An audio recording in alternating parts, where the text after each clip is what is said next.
ভোটের আগে রাজনৈতিক উত্তাপ ক্রমশ বাড়ছে বাংলায়, আর সেই আবহেই তফশালি জাতি ও তফশালি উপজাতিকে ভোট ব্যাংক করে নতুন কর্মসূচির ঘোষণা করল তৃণমূল কংগ্রেস।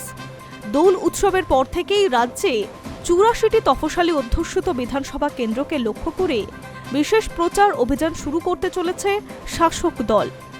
কলকাতার নজরুল মঞ্চে আয়োজিত তফসিল সংলাপ কর্মসূচির সভা থেকে এই ঘোষণা করেছেন তৃণমূলের সর্বভারতীয় সাধারণ সম্পাদক অভিষেক বন্দ্যোপাধ্যায়।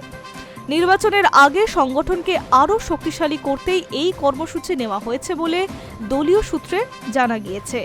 অভিষেক আরও জানিয়েছেন, প্রতিটি এলাকায় বিশেষ প্রচারের জন্য আলাদা গাড়ির ব্যবস্থা করা হয়েছে।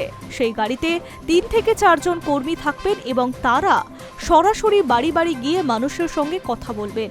সরকারের বিভিন্ন সামাজিক প্রকল্প ও উন্নয়নমূলক কাজের তথ্য তুলে ধরতে হবে সাধারণ মানুষের সামনে। সভা মঞ্চ থেকে বিজেপিকে সরাসরি আক্রমণ করে অভিষেক বন্দ্যোপাধ্যায় বলেছেন, এবং তার অভিযোগ, বিজেপি শাসিত রাজ্যগুলিতে তফশালি জাতি ও আদিবাসীদের ওপরে অত্যাচারের ঘটনা বেশি ঘটে। ন্যাশনাল ক্রাইম রেকর্ডস ব্যুরোর তথ্য উল্লেখ করে তিনি দাবি করছেন, উত্তরপ্রদেশ, রাজস্থান ও মধ্যপ্রদেশে তফশালিদের ওপরে নির্যাতনের ঘটনা সবচেয়ে বেশি। তার কথায়, যারা সংবিধানের কথা বলে তারাই আবার সুযোগ পেলে তফশালিদের অধিকার খর্ব করতে চায়। এর পাশাপাশি রাজ্য সরকার বিভিন্ন প্রকল্পের কথা তুলে ধরেছেন অভিষেক। বিশেষ করে মহিলাদের আর্থিক সহায়তা প্রকল্প লক্ষ্মী ভাণ্ডারের উদাহরণ দিয়ে বলেছেন, গত 5 বছরে এই প্রকল্পের অনুদান 1000 টাকা থেকে বেড়ে 1700 টাকায় পৌঁছেছে।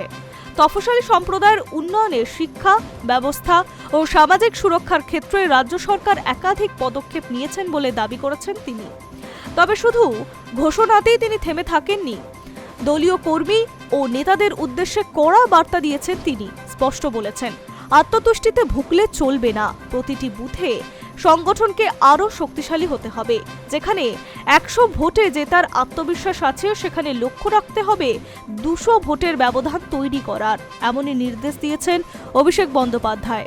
প্রচারের গাড়ির জন্য অপেক্ষা না করে নিজ উদ্যোগে মানুষের কাছে পৌঁছানোর পরামর্শ দিয়েছেন। বিজেপির রথযাত্রা কর্মসূচিকে কটাক্ষ করে তৃণমূল নেতা বলছেন, রথযাত্রা সাধারণত নির্দিষ্ট সময় হয়, কিন্তু নির্বাচনের আগে রাজনৈতিক উদ্দেশ্য এই কর্মসূচি নেওয়ার। একই সঙ্গে তিনি দাবি করছেন, বাংলায় বিজেপিকে রুখে দেওয়া গেলে জাতীয় রাজনীতিতে তার প্রভাব পড়বে।